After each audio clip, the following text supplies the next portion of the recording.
प्यारे बच्चों नमस्कार। आज की ऑनलाइन कक्षा में आपका स्वागत है। और आज हम पढ़ने वाले हैं कक्षा 7वीं की हिंदी कार्य पुस्तिका का पाठ नंबर 2 यानी अध्याय नंबर दो नहीं 3। 2 अध्याय हमने पिछली कक्षाओं में हल कर लिए। आज हम हिंदी कार्य पुस्तिका का जो तीसरा अध्याय है उसको हम हल करेंगे। और इससे पहले जो बच्चे अपने चैनल पर नए हैं यानी जिन्होंने अभी तक चैनल को सब्सक्राइब नहीं किया है वे चैनल को सब्सक्राइब अवश्य कर लें। और देखिए अब हम निकालते हैं अध्याय नंबर 3। अध्याय का नाम है हिमालय की बेटियां। इससे संबंधित जो कार्य पुस्तिका इस अध्याय से संबंधित वो आज पूरी हम करेंगे।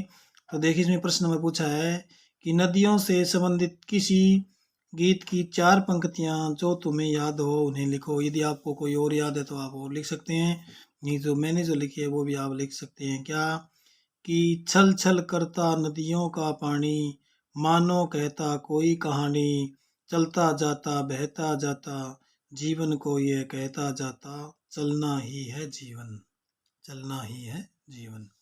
ये छोटी सी कविता मैंने लिखी है।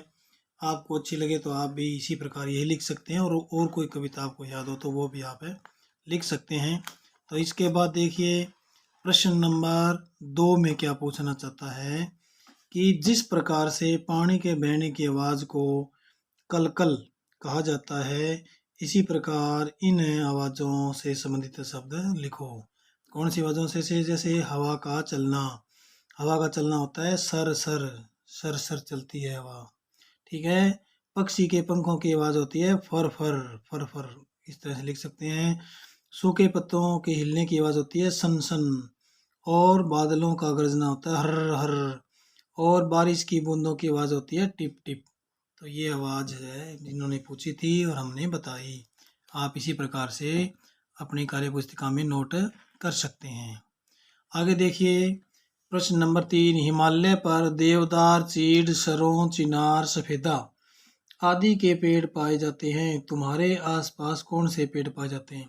अब इसमें जो है आप जहाँ भी पढ़ते हैं, जिस भी गांव में रहते हैं, वहाँ नज़र दौड़ाओ कि कौन कौन से पेड़ लगे हैं। उन पेड़ों के नाम आप लिख सकते हैं। जैसे मैंने लिखे हैं नीम, पीपल, बड़, शीशम, केकर, जामुन, अमरूद, पापड़ी आदि अनेक वृक्ष हैं। प्रश्न नंबर 4 में क्या पूछा गया है कि नदी से नदियाँ व बेटी से बेटियां बना है। इसी तरह 5 नए शब्द और बना के हमें दिखाने हैं। तो जैसे पेटी से पेटियां और सदी से सदियां, ठीक है। और गर्मी से गर्मियां, और सर्दी भी लिख सकते हैं इसको, सर्दी से सर्दियां। प्रति से प्रतियां, बच्ची से बच्चियां, इस प्रकार से आप लिख सकते हैं। तो इसके बाद देखिए प्रश्न नंबर 5। देखिए नीचे दिए गए वाक्यों को इस प्रकार बदलो कि उनका अर्थ ना बदले और वाक्य बदल जाए। जैसे उदाहरण दिया हुआ है, किसी लड़की को जब मैं देखता हूँ जब मैं किसी लड़की को। तो देखिए इसमें क्या दिया है कै में कि हिमालय की छोटी बड़ी सभी बेटियां आंखों के सामने नाचने लगती है। तो आंखों के सामने नाचने लगती है हिमालय की छोटी बड़ी सभी बेटियां। इस प्रकार से आप वाक्य बना सकते हैं। दूसरे में पूछा है कि संभ्रांत महिला की भांति वे प्रतीत होती थी। तो हमने इसका जो है किस प्रकार से परिवर्तन किया, बदलाव किया, यहाँ से लिया है वे संभ्रांत महिला की भांति प्रतीत होती थी। वे संभ्रांत महिला की भांति प्रतीत होती थी। इसके बाद देखिए प्रश्न नंबर ग में क्या पूछा है कि बहन का स्थान कितने कवियों ने इन नदियों को दिया है। तो इन नदियों, इसका जो वाक्य जो है चेंज करने का अर्थ वही रहेगा, इन नदियों को कितने कवियों ने बहन का स्थान दिया है।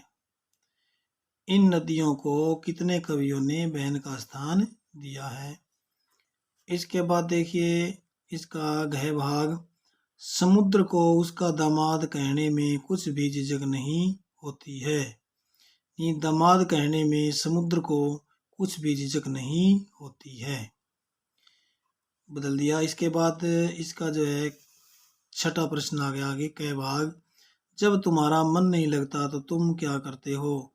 यानी ये अपना अनुभव, आपका अनुभव जो लिखना है कि आपका जब मन नहीं लगता घर में, या कोई ऐसी स्थिति हो कि आपका मन ना लगे, तब उस समय आप क्या करते हो।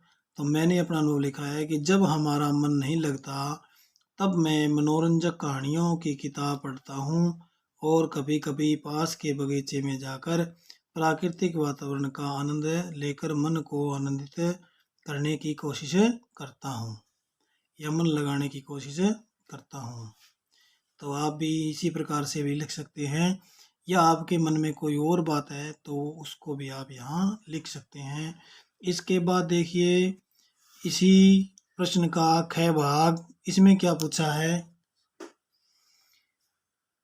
अपने दोस्तों से बात करके लिखो कि वे जब उदास होते हैं तब क्या करते हैं। अब ये आप अपने दोस्तों से पूछिए एक बार, वो जो बताते हैं वो आप इसमें लिख सकते हैं। मैंने क्या लिखा कि मेरे दोस्तों ने बताया कि जब वे उदास होते हैं तब वे टीवी देखते हैं और नए नए खेल खेलते हैं।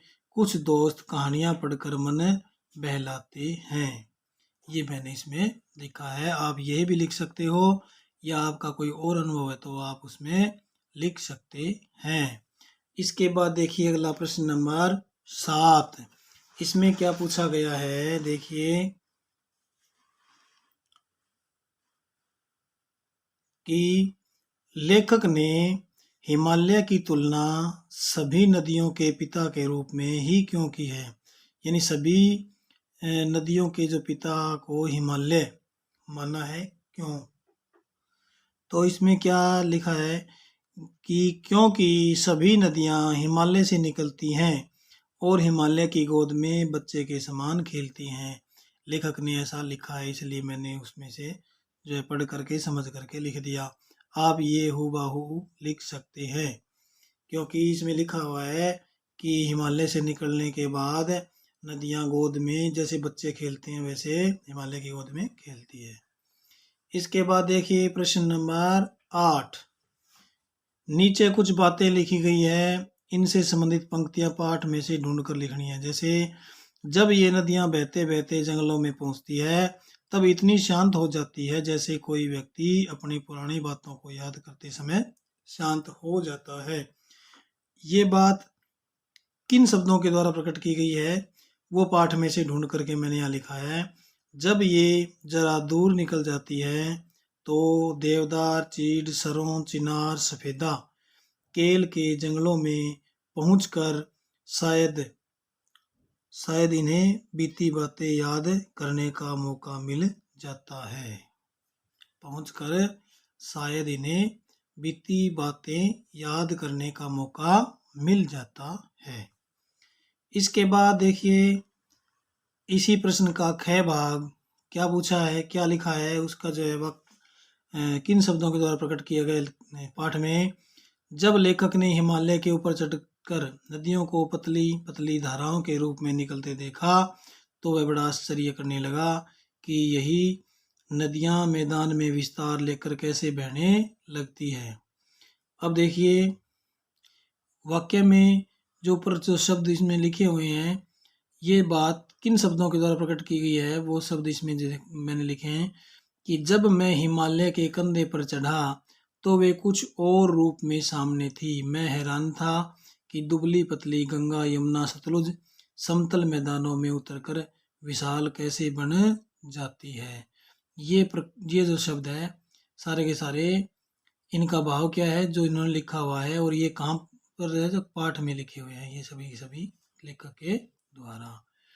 अब देखिए इसमें जो है ग भाग में क्या है कि विशाल हिमालय की बर्फ के धीरे धीरे पिघलने पर बूंद बूंद पानी इकट्ठा होकर कब न जाने दो महान नदियों में बदल गया और समुद्र में बहता जा रहा है। ये बात बर्फ जली नंगी पहाड़ियां, छोटे छोटे पौधों से भरी घाटियां, बंधुर अत्यधिकाएं, सरसब्ज उपत्यकाएं, ऐसा है इनका लीला निकेतन। ये आप इसमें लिख सकते हैं। इसके बाद देखिए आगे जो है अगला प्रश्न। इस प्रश्न में क्या पूछा गया है कि इस चित्र में क्या क्या दिखाई दे रहा है वो लिखना है हमें। अब चित्र देखो ध्यान से। ये एक व्यक्ति खड़ा है, ये एक पशु है जो तालाब में खड़ा है, ये सूअर है जो गंदगी देखो खा रहा है, और ये सामने इसके गंदगी पड़ी हुई है, यानी गंदगी का चित्र है ये। तो इसका जो वर्णन मैंने कैसे किया है देखिए, एक तालाब के पास गंदगी फैली हुई है, एक सूअर को गंदगी खाते हुए दिखाया गया है, एक पशु तालाब में खड़ा है, एक व्यक्ति सारा दृश्य देख रहा है। इस प्रकार से मैंने इस चित्र का वर्णन किया है। आप भी इसी प्रकार से इस चित्र का वर्णन कर सकते हैं। इसके बाद देखिए प्यारे बच्चों, इसी प्रश्न का ख भाग क्या पूछा गया है कि आपने आसपास के तालाबों, नदियों को इस तरह की गंदगी से बचाने के लिए तुम क्या क्या कर सकते हो, अपने दोस्तों से चर्चा करके लिखो। तो इसमें क्या है कि मैं अपने दोस्तों के साथ मिलकर इस प्रकार की गंदगी को दूर कर सकता हूँ। यानी अपने दोस्तों के साथ चर्चा करनी है। आपको इस प्रकार की गंदगी कहीं दिखाई देती है तो उसे दूर करने का भरसक जो है प्रयास आपको करना है। तो इसमें आप अपने विचार भी लिख सकते हैं। तो इसी के साथ आज की कक्षा में हमने हिंदी की कार्य पुस्तिका का तीसरा अध्याय संपूर्ण कर लिया। आगे की कक्षा में हम चौथा अध्याय हल करेंगे। धन्यवाद।